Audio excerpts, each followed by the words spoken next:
So I'm going to show you how to repurpose some fabric into yarn. This technique is great for large pieces of fabric like sheets and duvets.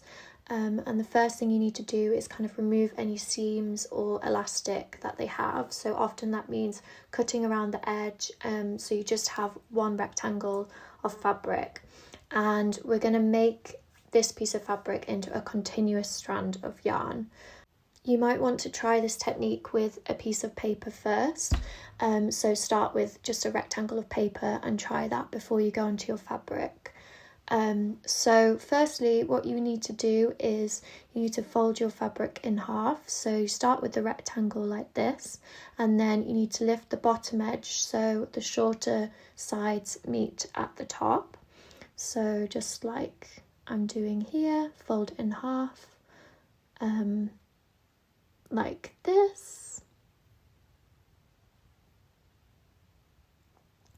Then what you're going to do is you're going to fold the fabric again, lifting the bottom edge, which is now the folded edge, towards the top. But instead of going all the way to the top, I'm going to stop with 6 cm left. So that should be a 6 centimeter gap at the top, and then the folded line will start. So your piece should look something like this. So now we're ready to start cutting. So I'm going to take my measuring tape and measure 2.25 centimeters from the edge. And then I'm going to take my scissors and I'm going to start cutting at this point. So you're going to cut through the folded fabric and you're going to cut all the way through that big folded section and then through the other section, but you're going to stop about 2.5 centimeters from the edge. So if you cut right to the edge, it won't work. So you're going to leave 2.5 centimeters at the edge. So this is going to be the thickness of our strip of yarn. So you're going to keep cutting this all the way across the work. So I'm going to measure again from this point, 2.25 centimeters. This is just the width I've decided to do my yarn. I think it's quite a nice width, but you can use whatever width you want. And I'm going to repeat what I've just done, cutting from the last strip until I've got about 2.5 centimeters from the edge. And I'm going to just continue like this throughout the whole strip. So you basically just need to cut your entire piece, just like this. So now you need to move to the other side of your work to make cutting easier.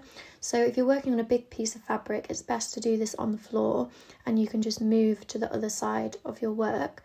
I've just got a small piece of fabric, so I've just turned it around. So the top edge is now the fold and the bottom edge is now the uncut section. So what we're going to do is we're going to take our scissors and cut through the top layer of the first strip. So I'm just going to cut this like that, and that's just the top layer. And now what I'm going to do is I'm going to skip this one and cut the next one. So it's alternate cuts. So as you can see, it's just the top layer I'm cutting, and that's really important. So you're going to skip one and cut the next one like this.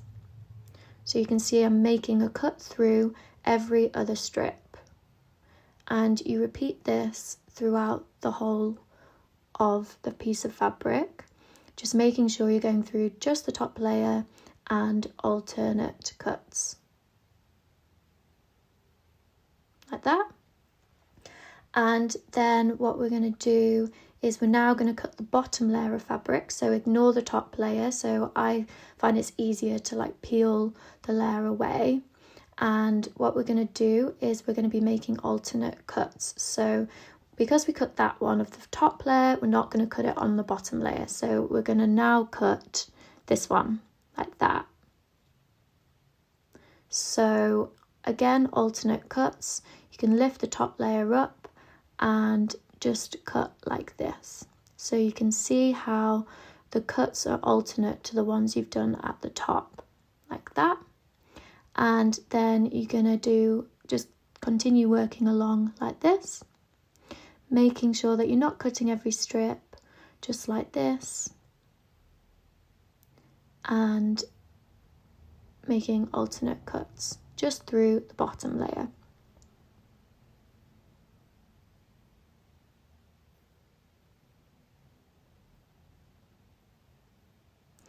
And now we've reached the end of the fabric, I'm just going to pull them all back down. So both the top layer and the bottom layer are cut, but slightly different cuts. Then this is the fun bit, so you can take the end strand and you can start winding it up into one continuous ball of yarn.